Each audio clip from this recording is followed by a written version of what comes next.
तो हमारे पाप कर्म भी नष्ट हो जाएंगे और उससे कभी द्वेष भी नहीं होगा हमारी तरफ से। बाहरी व्यवहार कैसा होना चाहिए उस जने के? उदासीन, न मित्र न शत्रु। क्योंकि अच्छा व्यवहार भी रखेंगे तो फिर भी दुख देगा। अच्छा व्यवहार करोगे तो भी वो दुख देगा ना। तो ना अच्छा व्यवहार करना ना बुरा, उसे उदासीन कहते हैं। न शत्रु न मित्र, मतलब नहीं, पास से निकल गया, मानसिक प्रणाम किया, उसको जानने भी नहीं दिया और उससे कोई मतलब नहीं रखा, ऐसा। अगर वो ये धारणा रख ले कि हम सामने वाले को परेशान करें और फिर कैसे माला जप करेगा, कैसे भजन करेगा, इस उद्देश्य से अगर कोई हमको परेशान करे तो हम क्या? मतलब सामने वाला सोच रहा है कि मैं इसको दुख पहुंचाऊंगा या इसकी वजह से मुझे दुख होगा तो इसके भजन में बाधा होगी, तो इसलिए फिर वो सामने वाला क्या सोचता है उसे क्या लेना देना, अपने को सोचना है, अपने को किसी को दुख नहीं पहुंचाना। अगर कोई माला जप रहा है तो प्रणाम करना चाहिए, भगवान का नाम जप कर रहा है, भगवान इसको और अपने में लगा ले। बहुत कठिन है भगवान का भजन करना, किसी के भजन में विघ्न तो डाले ना, और स्वयं जो भजन कर रहा है उसमें विघ्न जो आए उसे सह जाए। यही भजन करने की शैली, तभी आगे बढ़ पाता है। महाराज गुस्से में थोड़ा कुछ टाइम निकल जाए कभी तो पश्चाताप। गुस्से में उस समय अगर गुस्से में कुछ निकल गया तो फिर बाद में बहुत पश्चाताप होता है। हाँ, वही पश्चाताप सुधार करेगा, फिर आगे ना निकले, सावधान रहो। गुस्सा आना ठीक नहीं होता, काम क्रोध लोभ ये सब नरक के पंथ है, इनको रोकना चाहिए। महाराज जी उस समय भी किसी के प्रति कुछ ना निकले मन में, अगर उस समय अगर कुछ ना निकले, अंदर ही अंदर पर मन में लग रहा है कि, तो अंदर अंदर नाम जप करो, अंदर अंदर नहीं लगना चाहिए, उसे सुधार करो। राधा राधा राधा, बार बार उत्तर प्रति उत्तर जैसे कोई दे, बार बार कष्ट दे तो एक मन में आज उसी को रोकना है, उसी को रोकना साधता। राधा राधा राधा राधा। उस महाराज जी संत देखे मैंने, वो संपुट लगाते थे चौपाई के साथ, दुआ के साथ चौपाई में संपुट लगाते, अब प्रभु कृपा करो तुम सोई, जे प्रकार मरे हैं मम द्रोही। ले ले ले ले ले ले ले ले, गलत है, गलत है, गलत है। अब प्रभु कृपा करो तुम सोई। ले ले ले, ये बिल्कुल गलत है, बिल्कुल गलत है, बिल्कुल गलत है। ऐसी ना चौपाई की रचना हुई है और ना ऐसा कहना चाहिए, ऐसा ले। कई बार देखा हमने ऐसा, एक साल में इसका प्रभाव बताऊंगा मैं आपको। हाँ, प्रभाव देखा गया। ये सब अहंकार का कहीं ना कहीं अहम होता है ना, बड़ा सूक्ष्म अहम होता है, तो वो ये खेल करवाता रहता है। अब जैसे भगवान की कृपा से है ना, तो अब जैसे कोई मारे भी तो हमारे मन यही कहेगा इसका मंगल हो जाए, इसको कभी कष्ट ना हो, इसको कभी दुख ना हो, ऐसा होगा। जैसे कभी कोई विरोध भाव ऐसा कई प्रकार से प्रकट होते हैं तो ये लगता है भगवान इनका मंगल करें, संत वैष्णव विरोध का इनको कभी दंड न मिले, इनका मंगल हो, ऐसी भावना। तो एक भूमिकाएं होती हैं साधना की। तो जब तक जीवत्व रहता है और जब तक अहंकार रहता है तब तक बदला लेने की भावना रहती है, और जब ये सब खत्म हो जाता है तो जैसे अपने दांत से अपनी जीभ को चोट लग जाए तो किसको गाली देंगे, अपने हाथ से अपने को चोट लग जाए तो हम किसको गाली देंगे। ऐसे सब हमारी आत्मा है, सब हमारे प्राणनाथ भगवान के अंश हैं। तो अगर इनके द्वारा कुछ हमें चोट लगती तो ऐसे ही हम मान लेते हैं जैसे हमारी दांत से हमारी जीभ कट जाए, तो उसमें किसी का दोष नहीं। ऐसे हमारे ही कर्म से ये जीव हमको दुख दे रहा है, तभी हम कहते हैं सहन करो। सहन करने से मंगल होगा, दूसरों को दंड देने से आपकी तपस्या नष्ट होगी, आपका भजन नष्ट होगा, आपका स्वभाव बिगड़ेगा, आपका अहंकार बढ़ेगा। सब दोष यही दोष है। तो जब तक ऊंचाई पर नहीं चढ़ा जाता तब तक ये सब बने रहते हैं, ये सब बने रहते हैं। अपने अंदर की कमियां अगर दूर हो जाएं तो फिर कोई परेशानी नहीं। ये सब अंदर की कमजोरी है, ये अंदर की कमियां हैं, ये हट जाए। जब सब में भगवान विराजमान तो किसको दंड दोगे। सिय राम में सब जग जानी, करो प्रणाम जोरी जुग पानी। तो दंड किसको दोगे। दंड देने का मतलब है अज्ञान, तो इसलिए ये अज्ञान बड़ा सूक्ष्म होता है। भगवान कृपा करे तो नष्ट। ऐसा नहीं कि आप प्रभु कृपा करो तुम सोई, जे प्रकार मरे हैं मम द्रोही। नहीं भैया, नहीं, गलत चौपाई। शशांक शुक्ला जी। राधे राधे महाराज। राधे राधे महाराज जी। महाराज जी, हमारा मन गलत कार्यों को तुरंत अपना लेता है जबकि सही कार्य को अपनाने में समय लगता है। कभी कभी तो ये ईश्वर के अस्तित्व पर भी सवाल खड़ा कर देता है। महाराज जी, ऐसे में भगवत प्राप्ति कैसे है? हाँ, कठिन है, इसीलिए कठिन है। मन की गति प्रकृति की तरफ है। मना खष्टानि इंद्रियाणि प्रकृति स्थानि कर्षति। जीव भगवान का अंश है और मन और 5 ज्ञानेंद्रियां ये प्रकृति की तरफ आकर्षित हैं, चूंकि ये प्रकृति से ही है। जैसे पानी को कहीं भी डालो नीचे की तरफ ही जाता है, उसे ऊपर उठाने के लिए यंत्र की जरूरत है, मशीन की जरूरत है। ऐसे ही मन की अधोगामी गति है, इंद्रियों के भोगों की तरफ जाना। अगर इसे परमात्मा की तरफ चलाना तो मंत्र की जरूरत है। अगर हम गुरु के द्वारा मंत्र लेकर खूब नाम और मंत्र जप करें तो मन भगवान में लगने लगे। जो भी अच्छी चीजें है महाराज जी, बिल्कुल उसमें मन नहीं लगता, और हाँ, इसका बुराई हो तुरंत आ जाती है। हाँ, ये मलिन मन का स्वभाव है, ये मलिन मन का स्वभाव है। इसको निर्मल करना होगा। इसीलिए तो साधन धाम मोक्ष कर द्वारा मनुष्य शरीर जो दिया गया है वो साधना के लिए दिया गया है।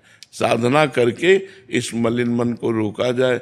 मन जो है जब निर्मल हो जाता है तो गंदी बातों की तरफ जाता ही नहीं। महाराज जी, आपके आदेशानुसार राधा नाम का जाप भी करते हैं, लेकिन फिर भी महाराज जी मन उस जाप पे ना करके दूसरी तरफ। हाँ, अब आपको ये देखना होगा कि एकांतिक में हमने एक बार कहा था कि जैसे हमारा भजन 50 ग्राम है और हमारा पाप 500 ग्राम है तो क्या फर्क पड़ेगा। जब हमारा भजन 550 ग्राम हो तब जाके फर्क पड़ेगा। तो हमें रात दिन बिना किसी फल को देखे कि हमारे राधा नाम का कोई फल उत्पन्न हुआ कि नहीं, हमें जपते रहना है। तो जब भजन पाप के ऊपर भारी पड़ जाएगा तो मन प्रभु में लगने लगेगा। अगर प्रभु में ना लगता तो हम लोगों का जीवन बेकार हो जाता ना। संतों से इसी बात को तो परमार्थ की बात को सुना जाता है कि उनका अनुभव पर्सनल क्या है। शास्त्रों में जो लिखा है वो तो है, लेकिन उनका क्या प्रैक्टिकल क्या है उनका। तो प्रैक्टिकल हमने भी अपने मन को देखा है, क्योंकि 13 वर्ष की अवस्था से बाबा जी है और इसको भगवान के नाम के बल से रुकते देखा है, इसको भगवान में लगते देखा है, इसको भगवान के लिए रोते देखा है, भगवान के लिए हर कष्ट सहने के लिए ये तैयार हो गया।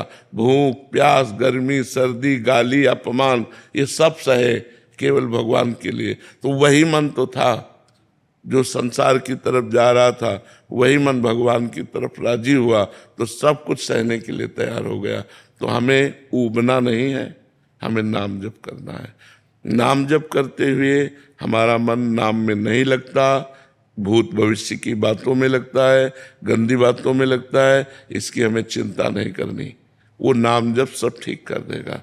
हमको केवल नाम जप पर ध्यान देना है। एक संख्या बनाओ नाम जप की कि हमें रोज 50,000 नाम जप करना है, रोज 1 लाख नाम जप करना है।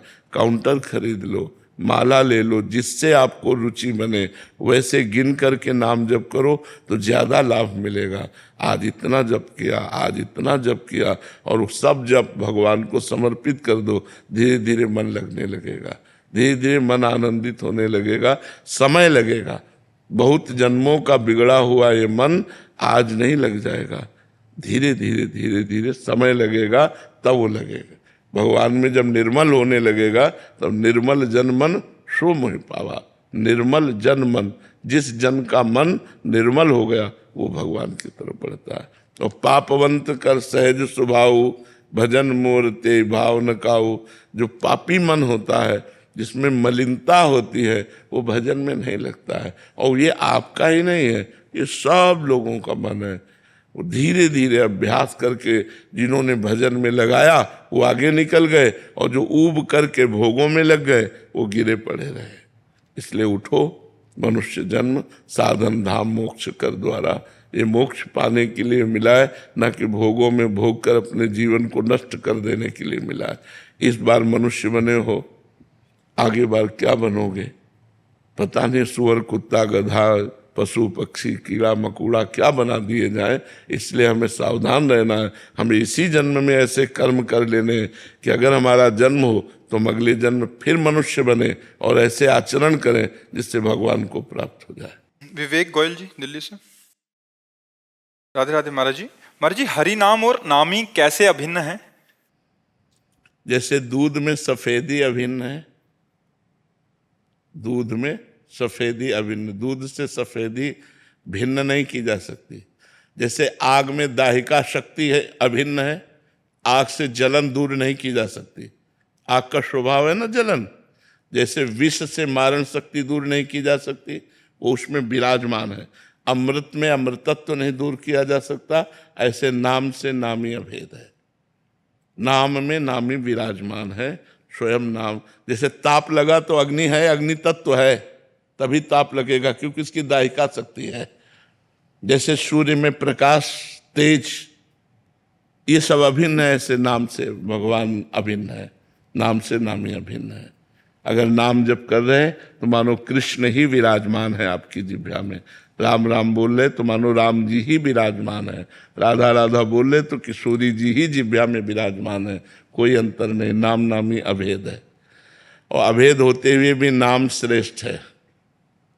नामी से भी नाम श्रेष्ठ है, क्योंकि नामी ने जब अवतार लिया तो गिने चुने पापियों को तारा, लेकिन नाम जब जिह्वा पे उतरा तो अरबों असंख्यों को तार दिया। हम जैसे करोड़ों असंख्यों पापियों को नाम ने तार दिया। नामी तो गिने चुने को मारा नहीं, मारा रावण मारा, कुंभकर्ण मारा, ये मारा, वो मारा, लेकिन नाम ने असंख्यों को तार दिया। हमें जब सत्संग मिला और नाम की महिमा सुनने को मिली और नाम शुरू किया तो हम तर गए। अगर एक बार भी राम बोला है, हमारा विश्वास, एक बार भी कृष्ण बोला है, एक बार भी राधा बोला है, तो जब हिसाब होगा तो उसमें आएगा कि एक बार इसने राम कहा है, बस एक बार राम आपको बचा लेगा। करोड़ों पापों के फल भोगने से एक बार नाम जो अगर लिया है राधा, तो वो आपको नरक से बचा लेगा। क्योंकि एक नाम की महिमा, तभी लिखा है एक नाम त्रैलोक तारे, जो न ले सो जन्म हारे। भगवान के नाम की ऐसी महिमा है। तो अगर हम बार बार राधा राधा बोल रहे, 1000-2000 बार राधा राधा बोल रहे, तो हम मानते हैं पूर्व प्रारब्ध आके हमें दुख दे देगा, लेकिन आगे हमारा बड़ा मंगल होने वाला है, हमारी दुर्गति नहीं होगी, क्योंकि हम नाम जप कर रहे हैं। स्वदेश में भी है ना चलता रहता था, और ना फिर मैं रोट लेता था, ऐसा लगता नाम चल रहा है। अब 1 साल से बंद हो गया, कोई अपराध बन गया। हाँ, जरूर बन गया। कोई वैष्णव की निंदा कर दी, किसी संत के प्रति दोष दर्शन कर लिया अंदर से, तो नाम बंद हो जाएगा। अंदर से सोच ले तो भी बंद हो, अंदर से बंद हो जाएगा, क्योंकि वैष्णव अपराध बन गया ना। किसी नाम जापक का अपराध किए बिना ऐसी स्थिति नहीं आएगी। किसी नाम जापक का अपराध बन गया, इसलिए एकांत में होकर के भगवान से हम जैसी वचन कह रहे हैं वैसे बोलो, हे प्रभु, जाने अनजाने में हमसे जो कोई अपराध बन गया हो, हे संसार के व्यक्त अव्यक्त समस्त संत महापुरुषों, उस अपराध को क्षमा करो। ऐसे बार बार प्रार्थना रोज करो, आपकी प्रार्थना सुनी जाएगी, फिर नाम चलने लगेगा। अतीत जी, लंदन से। राधा वल्लभ शेरीवंश महाराज जी। महाराज जी, जैसे आप बताते हैं कि श्री जी और सदगुरुदेव एक ही तत्व हैं, तो फिर गुरुदेव अपने शिष्यों और दूसरे लोगों से निरपेक्ष क्यों दिखाई देते हैं? उनकी बाहरी व्यवहार उदासीन जैसा क्यों दिखाई देता है? क्योंकि संत रूप में निरपेक्षता ही सिद्धि है। अभी हम अपने साधकों से कह रहे थे कि सब कुछ हो जाता है, बाबा जी बन जाता है सब, लेकिन वो संसार से अपेक्षा नहीं छोड़ पाता। और संत का स्वरूप है निरपेक्षम मुनिम शांतम निर्वैरम शम दर्शनम। भगवान कह रहे हैं, कैसे संत के पीछे पीछे भगवान डोलते हैं? निरपेक्षम, किसी की अपेक्षा नहीं। वो भगवत स्वरूप से प्यार करते हैं, 5 भौतिक शरीरों से प्यार नहीं करते। वो भगवान के प्रेम में डूबे रहते हैं, इसलिए किसी से कोई अपेक्षा नहीं रहती। वो निरपेक्ष रहते हैं। निरपेक्ष माने किसी की अपेक्षा न रखना, और जो किसी की अपेक्षा नहीं रखते वही सबसे प्यार कर सकते हैं, और जो किसी से अपेक्षा रखते हैं वो प्यार ही नहीं कर सकते। अपेक्षा रखना स्वार्थी की पूर्ति प्यार कहा। और तभी तो सर्व मंगल जगत का वही संतों के द्वारा होता है जो निरपेक्ष होते हैं। जो अपेक्षाकृत जीवन व्यतीत करते हैं उनके द्वारा थोड़ी होता है। जो अपनी आवश्यकताओं की पूर्ति के लिए अपेक्षा रखते हैं उनके द्वारा जगत मंगल नहीं होता। जगत मंगल उन्हीं के द्वारा होता है जो निरपेक्षम मुनिम शांतम निर्वैरम शम दर्शनम, निरपेक्ष है, मननशील है, शांत हैं, निर्वैर हैं, समदर्शी हैं, ऐसे संतों के द्वारा जगत का मंगल होता है। ऐसे संत भगवान के प्रिय पार्षद होते हैं, ऐसे संत ब्रह्मबोध महापुरुष होते हैं। तो संतों की साधना ही चलती है निरपेक्षता से। तो जब सिद्ध होते हैं तो निरपेक्ष होते हैं, वो किसी की अपेक्षा नहीं रखते, क्योंकि जितनी अपेक्षाएं हैं वो सब मायाकृत है, उस स्वरूप में स्थित रहते हैं। तो इसलिए संतों का निरपेक्ष स्वरूप है। तो क्या श्री जी का तुम अपेक्षाकृत स्वरूप समझते हो? अगर गुरु निरपेक्ष है तो श्री जी तो आपसे पहले से ही निरपेक्ष है। जब जितनी गुरु कृपा करेंगे उतने श्री जी कृपा दृष्टि करेंगे। बिना गुरु के, बिना रसिकों के, बिना सखियों की कृपा के श्री जी की कृपा का पात्र भाजन ही नहीं बन सकता कोई। तो जो निरपेक्ष है, तो देखो कितने निरपेक्ष हैं। कहीं सृजन हो रहा है, कहीं पालन हो रहा है, कहीं श्रृंगार हो रहा है, और निरपेक्ष है। परमात्मा का स्वरूप ही निरपेक्ष है, वही गुरु का स्वरूप है, गुरु इष्ट का स्वरूप वही। हाँ, अब दूसरी बात आई, आप जितना प्रेम करोगे उससे बढ़ के वो आपसे प्रेम करेंगे, वो निरपेक्ष है। पर यदि आप प्रेम किए तो आप जितना प्रेम करोगे तो उससे बढ़कर वो आपको प्रेम करेंगे। आपने तन मन प्राण गुरु को, इष्ट को समर्पित कर दिए तो इष्ट पीछे पीछे घूमेगा। भक्तन पीछे यो फिरत जो बछड़ा संग गाय। आपका प्रेम बटा हुआ संसार में तो निरपेक्ष है। आपने अपने प्रेम को सबकी ममता ताग बटोरी, मम पद मनहि बांधि बर डोरी, तो फिर भगवान उसके ऊपर प्रेम की वर्षा कर देते हैं, पीछे पीछे डोलते हैं। अपने भक्ति के लिए भगवान रुदन करते हैं, अपने भक्त के चरण चापते हैं, अपने भक्त के घोड़े हाँक रहे हैं, रथ हाँक रहे हैं, अपने भक्त के लिए बिकने को तैयार है। पर भक्त के लिए जिसने तन मन प्राण सर्वस्व भगवान को समर्पित कर दिया है, जो अपेक्षाकृत जीवन रखते हैं, उनके लिए भगवान निरपेक्ष है, गुरु निरपेक्ष है। और जो अपेक्षाकृत न रहकर अपने जीवन को प्रभु या गुरु के शरण में पूर्ण रूप से समर्पित कर देते हैं, उनका गुरु प्रेम तुम क्या जानो। हम कितना प्यार करते हैं उन बच्चों से जिन्होंने माँ बाप परिवार सबको छोड़कर केवल श्री जी की शरण ली, तो उनको पता नहीं है, लेकिन हम इनको कितना प्यार करते हैं इन संतों को, वो हमारा हृदय जानता है। जैसे कछुआ अपने अंडों को सूखे पे दे आता है, लेकिन जल के अंदर बैठा उसी का चिंतन करता है, तो उसके चिंतन के प्रभाव से उसके अंडे बच्चों के रूप में परिणित होकर के उन्हीं के पास आ जाते हैं, कछुआ के पास ही आ जाते हैं। ऐसे ही संत गुरु अपने शरणागत जनों का चिंतन के द्वारा पोषण करके उनको अपने समान बना देते हैं, उनको प्रभुमय बना देते हैं, श्री जी मय बना देते हैं। समझ में आ रहा है आपको? श्री हरिवंश महाराज जी। महाराज जी, विरह की अग्नि को शांत कैसे किया जाए जब जिया नहीं जाए तो? ऐसी विरह अभी नहीं है, नहीं, प्रश्न ही नहीं होता। जब ऐसी विरह पैदा होती, जिया नहीं जाता, तो उसमें कहा भी नहीं जाता, उसमें कहा नहीं जाता। वो तो आह है अंदर की, जैसे दिल को कोई मसला करे। शायद इसको ही इश्क कहते हो, जैसे कोई दिल को मसला करे। उर्दू में प्रेम को इश्क कहते हैं, वो भी शायद ऐसा बोल रहा है, क्योंकि अनिर्वचनीयम प्रेम स्वरूपम। प्रेम ऐसा होता है कि जब अपने हृदय में अपने प्रीतम के मिलन की चाह लगती है, तो उस चाह को इतना गुप्त रखता है प्रेमी कि वो भी न जान जाए जिसके लिए हम चाह करते हैं। फिर प्रश्न कैसे बन सकता है कि विरह को कैसे सहा जाए? गलत बात। कहीं न कहीं अहंकार इसमें अपनी सपोर्टता चाहता है कि मैं भगवत विरह में जलने वाली हूँ, कि मैं भगवत प्रेमी हूँ। गलत। विरही प्रश्न नहीं करता, विरही छुपाता है विरह को। अगर हा कृष्ण कह के रो रहा, अचानक कोई आ गया तो वो एकदम सा, आप हा कृष्ण कह के रो रहे थे, हाँ आज पेट में पीड़ा थी इसलिए। वो ये नहीं कहेगा कि कृष्ण प्रेम में मैं रो रहा था, ऐसा नहीं। गलत। मतलब आप यहाँ जहाँ प्रश्न कर रहे हैं, ये शुद्ध अध्यात्म की जगह, तो आपके मंगल के लिए, आपका प्रेम वास्तविक विरह में बदल जाए, इसके लिए आपको सपोर्ट करते हैं कि आप ऐसा प्रश्न मत कीजिए, आप ऐसी बात मत कीजिए। नाम जप कीजिए, और जो विरह होता है वो अपने आप हृदय में सबको चबा जाता है, अहंकार को, मन की चंचलता को, दुर्वासनाओं को, और यहां तक कि जीवत्व भी नहीं रह जाता, वो ईश्वत्व में परिवर्तित। तस्मिन् जने भेदा भावात्, भगवान और भगवान के जन में अभेद स्थिति हो जाती है, वो भगवत स्वरूप हो जाता है। भगवत स्वरूप होकर भगवान में, तन्मय में, पर वो ये जानने नहीं देता किसी को।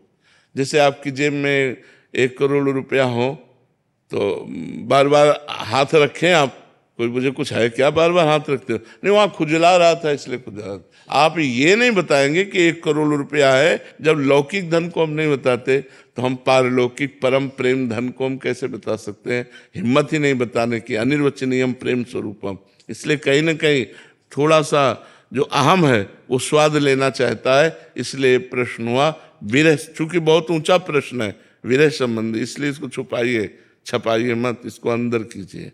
महाराज जी, जैसे हम लोग भगवान की पूजा करते हैं, श्रृंगार करते हैं, घर में करते हैं, सब लोग देखते हैं, वो भी प्रेम जताने का एक तरीका है? नहीं, प्रेम उसमें वो तो हमारी दिनचर्या है। हम गा रहे हैं, हम नाच रहे हैं, हमारा उद्देश्य अगर हो गया कि मैं गाऊं और ये लोग प्रभावित हो जाए, वो हो गया दिखावा।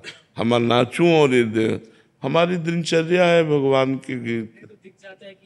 दिख जाना बात अलग है, दिखवाना अलग बात है। हमें नहीं चाहना कि ये वाह वाह करे, वो वाह वाह कर देते उनकी बात है, वो गाली दे उनकी बात है, हमारा उद्देश्य नहीं।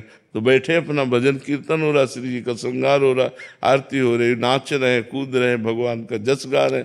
हमें दिखाने का उद्देश्य नहीं है, हमारा उद्देश्य है अपना स्वयं दिनचर्या करना। हमारी ये दिनचर्या है, दिखावा नहीं है। विनोद कुमार जी, हरियाणा से। श्री हरिवंश महाराज जी। श्री हरिवंश महाराज जी, आपने सत्संग में संध्या के समय कुछ भी खाने को निषेध बताया था। आपसे निवेदन है कि संध्या का समय क्या है और इस समय हमें क्या करना चाहिए, क्या नहीं करना? हाँ, 45 मिनट आगे और पीछे सूर्य भगवान के अस्त होने के, उसको 48 समझ लीजिए। 2 घड़ी 24 मिनट, 24 दूनी 48, 2 घड़ी का समय संध्या का समझ लीजिए। कि जैसे इस समय 5:45 बजे डूबता होगा दिन, 5:45 बजे, तो 5:45 बजे के 24 मिनट घटाइए, 5:21, 5:20। हाँ, मान लो 5:20 से संध्या लागू हो गई। 6:10, 24 मिनट इधर, और फिर अस्त होने के बाद 24 मिनट, 5:45 के बाद 24 मिनट जोड़िए, 6:10, मतलब 6:10 के ये 5:20 से लेकर और 6:10 तक बीच में जैसे भोजन है, स्वाध्याय है, सहवास मैथुन है, ये सब क्रियाएं मना की गई हैं। उस समय शांत भाव में भगवान सूर्य को अर्घ देकर गायत्री जप है, गुरुमंत्र जप है, नाम जप है, उस समय जप प्रधान रहना चाहिए। संध्या काल में ये 48 मिनट का समय, बीच का 24 मिनट इधर 24 मिनट इधर, दोनों को छोड़ करके फिर इसके बाद पाले या पहले पाले, लेकिन संध्या के समय भोजन मना किया गया है। 1 घंटा की बात है, छोटा मोटा 48 मिनट मतलब। अगर हम को कार्य कर रहे हैं कोई और नाम जप करते, हाँ, बिल्कुल, वो उस समय नाम जप जरूर करना। अब मान लो किसान है तो अपना काम तो करेगा, व्यापारी है तो अपना काम करेगा, पर उस समय जैसे संध्या का समय तो ध्यान आ गया ना, संध्या का समय, भगवान का स्मरण प्रारंभ कर दे अपने कार्य करते हुए, क्योंकि जीवन में कार्य कभी समाप्त होने वाले हैं नहीं। तो हम भगवान का भजन थोड़ी छोड़ देंगे, भगवान का भजन तो करना ही चाहिए जी। संजय यादव जी, राधे राधे महाराज जी। महाराज जी, जब भक्त भगवान से कुछ नहीं चाहता तो भगवान क्या देना चाहते हैं, फिर क्या देंगे? अपने आप को ये बड़ा पावरफुल चिंतन है। जब हम किसी का भजन करें या सेवन करें, कुछ चाहे ना, इसमें बड़ा पावर है। जैसे आप कोई सेवा किए तो हमारा मन होगा, आप क्या लेंगे? कुछ नहीं। फिर आप सेवा करें, फिर पूछे क्या लोगे आप? कुछ नहीं। तो जितना आप कहोगे कुछ नहीं, उतना ही हम आपके प्रति समर्पित होते जाएंगे, आपके प्रति हम यहाँ तक समझ लो कि कमजोर होते जाएंगे। हम इतना कमजोर हो जाएंगे कि एक दिन आपके सामने हम सकुच जाएंगे। जब आप कुछ नहीं लेंगे तो आपकी अधीनता हो जाएगी, आपकी अधीनता हो जाएगी। देखो, सर्वलोक महेश्वर अखिल ब्रह्मांडों के स्वामी भगवान श्री राम हनुमान जी से कहते हैं, कितनी सकुच है इस बात में देखना। प्रति उपकार करो का तोरा, सन्मुख होए न सकत मन मोरा। मैं आपकी सेवा के बदले में क्या करूं? मतलब इतना मन सकुच गया है कि तुम्हारे सामने नहीं हो रहा है। सन्मुख होए न सकत मन मोरा, सुन सुत तात उरिन मैं नाही, करि विचार देखा मन माहे। हे तात, हे पुत्र, हे वत्स, मैं तुमसे कभी उरिन नहीं हो सकता। भगवान अधीन हो गए। निष्कामता में जब हम सेवा करते हैं किसी से और कुछ नहीं लेते तो वो अधीन हो जाता है, वो सकुच जाता है। यही सबसे बड़ी बात है। सेवा का स्वरूप यही है कि स्वामी प्रसन्न होकर के ऐसा सोचे कि मैं क्या दूं और सेवक मुझे कुछ नहीं चाहिए। ये सेवक और ऐसे स्वामी बिरले हैं। ऐसे स्वामी सिर्फ भगवान है और ऐसे स्वामी सिर्फ भक्त हैं जो अकिंचन और निष्काम भक्त हैं। तो भगवान अपने आप को दे देते हैं। जो कुछ नहीं मांगते हैं उनको भगवान अपने आप को दे। उन भक्तों के पीछे पीछे भगवान डोलते हैं, कहीं कोई विपत्ति, कहीं कोई कष्ट ना हो जाए। जहाँ मेरा भक्त चरण रखे वहाँ रखूँ मैं हाथ, पीछे पीछे मैं फिरूं कभी न छाणु साथ। भक्तन पाछे यो फिरत जो बछरा संगाए। अगर थोड़ा भी कोई संकट का अवसर आता है वहाँ भगवान तुरंत भक्त का सहयोग कर देते हैं। भक्त क्योंकि वो निष्काम भक्त है ना। जहाँ जहाँ भक्तन को कछु परत है संकट आए, तहाँ तहाँ आपुन बीच होए। उस संकट में तुरंत उसकी रक्षा करते हैं। तो बहुत उत्तम भक्ति है जिसमें भगवान से मांगा न जाए, पर हम लोग ऐसे मांगता है कि भक्ति थोड़ी है और मांग बहुत ज्यादा है। मतलब बहुत विचित्र संसार का स्वरूप है। और भगवान ने 10 बार आपकी बात पूर्ण कर दी है और 11वीं बार पूर्ण ना करें तो श्रद्धा खत्म। ऐसी भक्ति है। 11वीं बार अगर हमारी बात ना पूर्ण करें तो श्रद्धा खत्म हो जाए। ऐसी बहुत नाजुक भक्ति है। भक्ति बहुत बलवान और पुष्ट होनी चाहिए। वो निष्काम भक्ति होती है। हम आपसे प्यार करते हैं, आप हमारी तरफ ना देखें, आप हमको कभी सुख ना पहुंचाएं तो भी मैं आपसे प्यार करूंगा। ये बलवान भक्ति है। और ये दे दो भगवान, ये दे दो भगवान, ये दे दो। और जब भगवान ने देखा कि ये चीज इसके लिए ठीक नहीं है और नहीं दिया तो भगवान से श्रद्धा हो गई। हमारी पत्नी बहुत मांगते रहती है भगवान से। वैसे हमें लगता है मांगे, क्योंकि पिता है, सर्वेश्वर है, सर्वलोक महेश्वर है, पर उन पर ये छूट दे दे कि तुम्हारी इच्छा हो तो पूर्ण कर देना और तुम्हारी इच्छा ना हो तो पूर्ण मत करना। हम मांगते रहे, हमारा मांगने का स्वभाव है, लेकिन जिससे हमारा मंगल हो वही बात पूर्ण करना। तो हम भगवान को छूट भी तो दे दें, अब ये होना ही चाहिए तो ऐसा फिर नहीं। भगवान सेवक थोड़े, वो स्वामी है। वो देखेंगे, जैसे छोटा बच्चा माँ से कहता हम चाकू से खेलेंगे, तो चाकू से थोड़े वो बहुत बिरज जाए, क्योंकि वो जानती है कि चाकू से खेलना चलेगा, अपने मार लेगा। ऐसे ही भगवान से यदि हम माया मांगे और भगवान देख रहे हैं कि इससे इसका मंगल हो जाएगा तो फिर देंगे नहीं, चाहे जितना रो, क्योंकि भगवान मंगल भवन है, वो अपने भक्त का मंगल ही करते हैं। ममता रानी जी, राधे राधे महाराज जी। महाराज जी, मनुष्य जीवन में आने वाली परिस्थितियों के समय भी जब उसे चारों तरफ अंधकार ही दिखाई दे तो नाम सुमिरन भजन आदि उस समय कैसे संभव है महाराज? क्यों नहीं, उस समय तो बिल्कुल ऐसे संभव है जैसे तूफान आ जाओ, पहाड़ का आश्रय ले ले। तूफान आ जाए और पहाड़ का आश्रय ले ले, तो ऐसे ही जब कोई आश्रय नहीं दिखाई दे रहा तभी तो चकाचक आश्रय भगवान का होता है।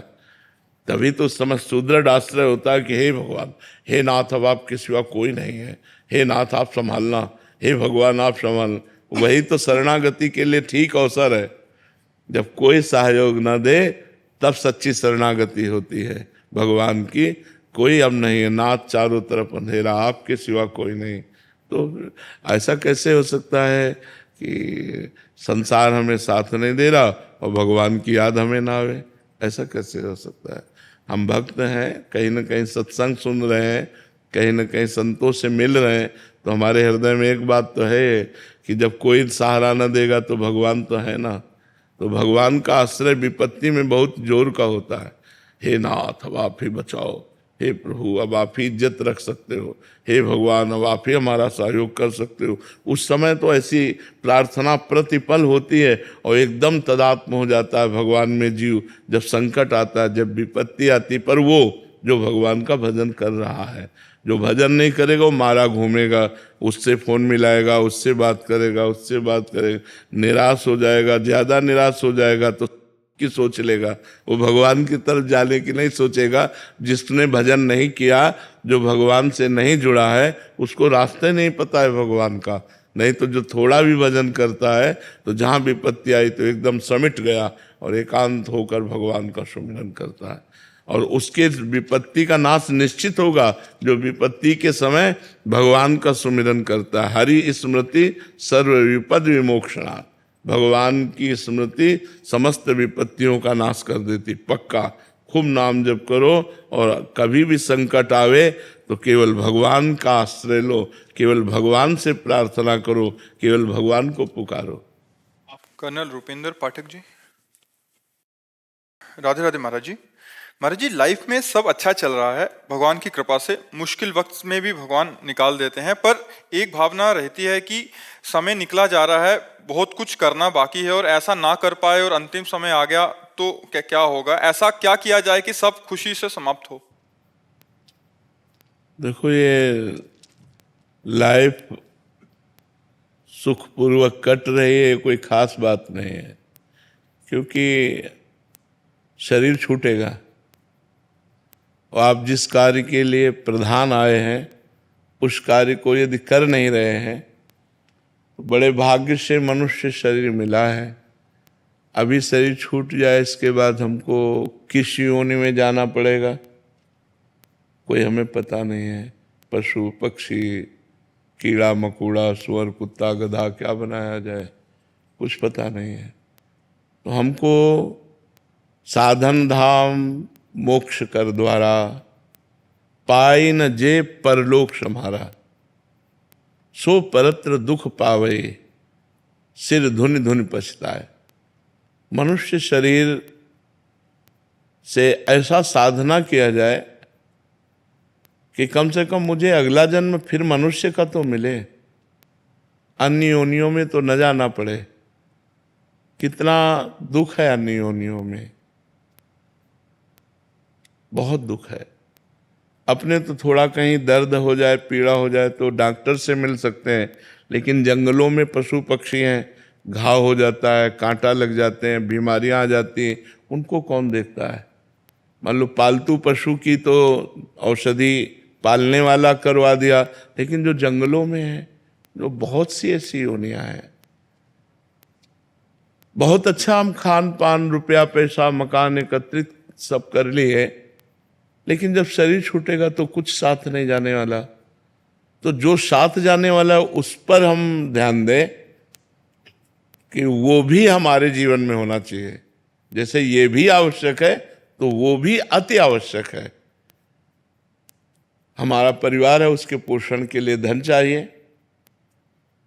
धन के लिए हमें राष्ट्र सेवा रूपी नौकरी मिली है, उससे हमें धन मिलता है, परिवार का पोषण होता है और एक सम्माननीय नौकरी है, कोई साधारण नौकरी नहीं है। जो आर्मी की है ये बहुत सम्माननीय है। जो सैनिक अपने प्राणों को बलिदान करके बॉर्डर पर हर कष्ट सह रहा है, उससे बड़ा हम दो ही को सम्मान करते हैं अधिक, संत और सैनिक। जो संत तपस्या पूर्वक जीवन व्यतीत करके अपने जीवन की तपस्या समाज को देते हैं, ऐसे ही सैनिक अपने परिवार का प्रेम छोड़कर, राग छोड़कर, सुख सुविधा छोड़कर वो बॉर्डर पे हम चैन से सोते हैं, वो रात में जगता है, वो गोली खाने के लिए तैयार है, इसलिए हम उसका सम्मान करते हैं। तो बहुत शानदार आपकी नौकरी भी है, बहुत सम्माननीय नौकरी है। बस नाम जपना शुरू कर दीजिए। अगर नाम चल जाए तो परलोक संभल जाएगा नाम से, और इस लोक में तो भगवान ने बना ही दिया। अब अगला हमारा जो जन्म हो, एक तो होना, और अगर हो तो फिर मुझे भारत में मनुष्य शरीर मिले और फिर मैं साधना करके भगवान को प्राप्त हूँ, अपने राष्ट्र की सेवा करूँ। इसलिए नाम जप जरूर कीजिएगा। भगवान का नाम जब केवल अगर चल रहा है तो और पूजा पाठ ना भी होगा तो सब ठीक हो जाएगा। नाम जप से सब ठीक हो जाता है। हाँ, नाम जप से अंतिम समय अपने पुत्र को पुकारा अजामिल ने नारायण, तो उसका कल्याण हो गया। हम जानबूझकर नारायण नारायण जपेंगे, हमारा कल्याण नहीं हो जाएगा, पक्का हो जाएगा। इसलिए नाम जप कीजिए, जो आपको नाम प्रिय हो भगवान का वो नाम जप कीजिए। महाराज जी, इनका भी सिमिलर प्रश्न है। ये कह रहे हैं कि अनैतिकता से अर्जित धन प्राप्त करता हूँ, पता होते हुए भी कहीं ना कहीं गलत कर रहा हूँ, लेकिन मन संकेत देता कि सब कर रहे हैं, वो तो सही सही चल रहे हैं। नहीं, ऐसा नहीं। सब कर रहे हैं तो सब भोग भी तो रहे हैं। तो मुझे लगता है थोड़ा अपनी आवश्यकताओं को कम करके यदि हम धर्म पूर्वक चलें तो ज़्यादा अच्छा रहेगा। हम बेईमानी का धन ना लें, हम अनैतिकता का धन ना लें तो अच्छा है। और जो आ चुका हो उसको गौशाला है, बीमारों की जहाँ फ्री दवाएं दी जाती हैं, ऐसी जगह में उसको दे देना चाहिए।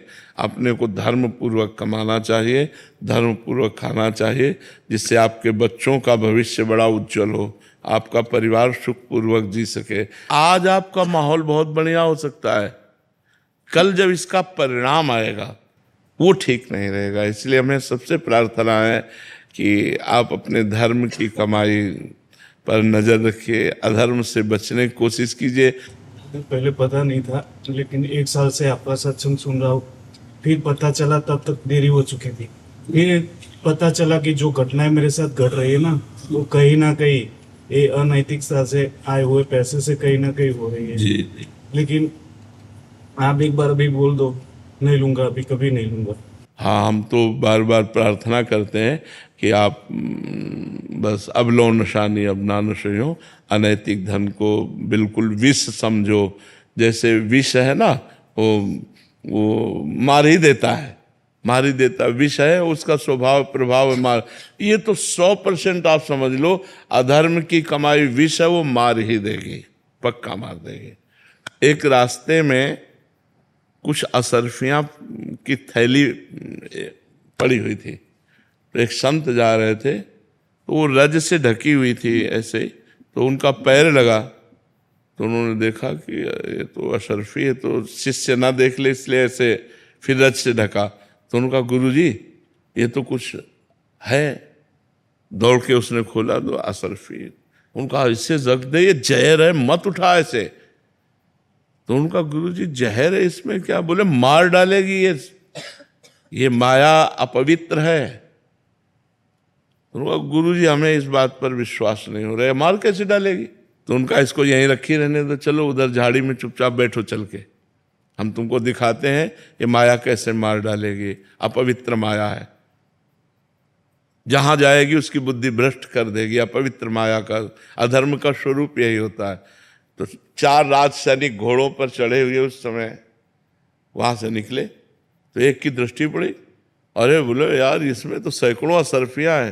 बोले यार ये तो आज हमारे भाग्य खुल गए। चारों पेड़ के नीचे बैठ गए, कहा 4 हिस्से लगा लिए जाएं। बोले 4 हिस्से बाद में लगाएंगे, पहले इससे 4 असरफी निकालो। जाते हैं, बढ़िया भोजन बनवा के लाते हैं और अपने चारों लोग पाते हैं, और फिर इसके 4 हिस्से कर लिए जाएंगे। तो नज़दीक में ही बाजार थी, 4 असरफी लेकर बाजार में गए। उन दोनों ने विचार किया जो बाजार गए कि यार उसके 4 हिस्से क्यों, 2 हम और तुम। बोले तो बोले भोजन में विष मिला दो और फिर ले चलते हैं, और दोनों मर जाएंगे, 2 हिस्से हो जाएंगे। ठीक है, वो स्वयं तो अच्छा भोजन पाए और 2 के लिए जहर युक्त भोजन बनवा के लाए। उधर दोनों ने विचार किया, इसके 4 हिस्से होंगे। बोले तो, बोले आते ही गोली मार दो 2 को और इसके 2 हिस्से कर लेते हैं। बोले ठीक है। तो जो ही दोनों भोजन लेकर के आए, सो ही दोनों को शूट कर दिया। उनका यार मार तो दिया ही, भोजन पा लेते हैं आराम से, फिर हिस्सा करके चलते हैं। भोजन निकाला, दोनों पाए, दोनों मर गए। बाबा जी ने अपने शिष्य से कहा, देखा मार डाला ना, भाग यहां से, इसको मत उठाला। जो अधर्म का पैसा है वो बुद्धि दूषित ही कर देता है। अगर बुद्धि दूषित ना करते, चारों लोग बढ़िया भोजन पाते, 4 हिस्सों में बांट लेते। लेकिन अधर्म का पैसा तो बुद्धि को दूषित कर दिया, चारों मर गए, किसी के हाथ में नहीं, थैली वहीं पड़ी रही। ये अधर्म का पैसा कभी सुख प्रदान नहीं करता।